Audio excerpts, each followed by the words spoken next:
Olá! Hoje a gente vai mergulhar numa ideia fascinante. E se a história da família de Abraão, lá em Gênesis, fosse na verdade um tipo de espelho da Santíssima Trindade? É essa interpretação simbólica que a gente vai explorar agora.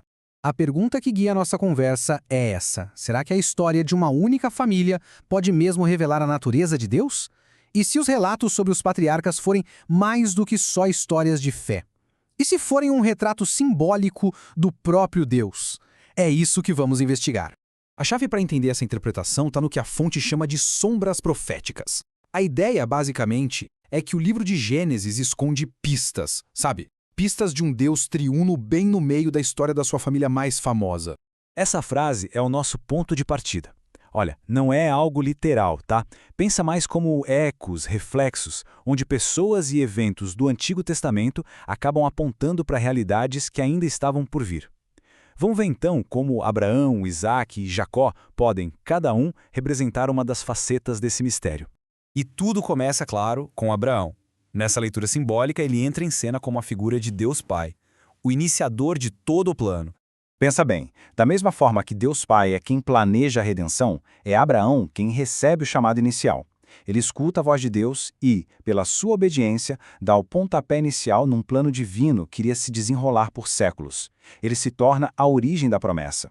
E a base de tudo para Abraão é a aliança, um pacto sagrado. É como se fosse a planta baixa do grande projeto de Deus para o seu povo, sabe? E Abraão é quem recebe e guarda essa planta. E tem um momento chave, que é quando 3 visitantes misteriosos aparecem para Abraão, lá em Gênesis 18. A fonte que a gente usou interpreta isso como um mistério trinitário, uma pista bem sutil da natureza tripla de Deus, muito antes dessa doutrina ser, digamos, oficializada. Agora, vamos avançar para a próxima figura que nos leva para o coração dramático dessa alegoria toda. Isaac, o filho da promessa. Ele é apresentado aqui como um espelho da vida de Jesus. Essa é, sem dúvida, uma das cenas mais tensas da Bíblia inteira.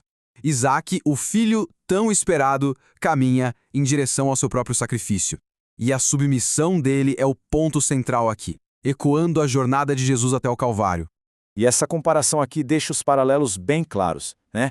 Isaac carrega a lenha assim como Jesus carrega a cruz. Ele fica em silêncio assim como Cristo diante dos acusadores. E o ponto crucial, a vida dele é poupada porque um substituto aparece, um carneiro preso nos arbustos.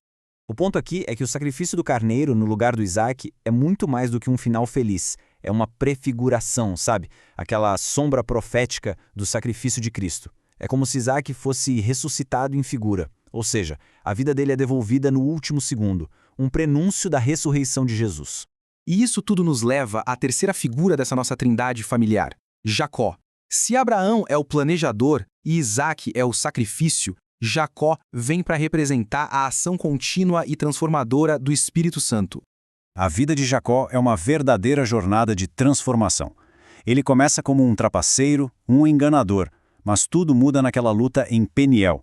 Ali, ele se agarra a Deus e sai transformado, com um nome novo, Israel. É a pura essência da transformação pela fé. As ações de Jacó como patriarca também espelham o papel do Espírito Santo. Veja só, ele abençoa os filhos, moldando o futuro, ele gera as 12 tribos, que são a base do futuro povo de Deus, e ele guia a família toda em direção à Terra Prometida. É um papel de gerar, de ungir e de orientar.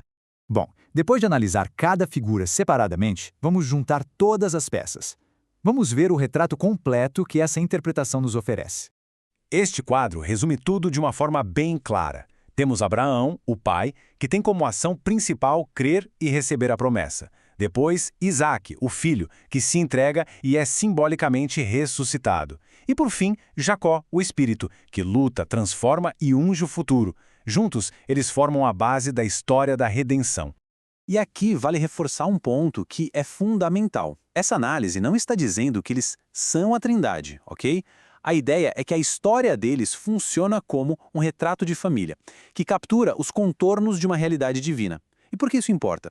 Porque sugere uma narrativa profundamente unificada, onde a história da redenção já era, de certa forma, sussurrada há séculos antes de ser proclamada.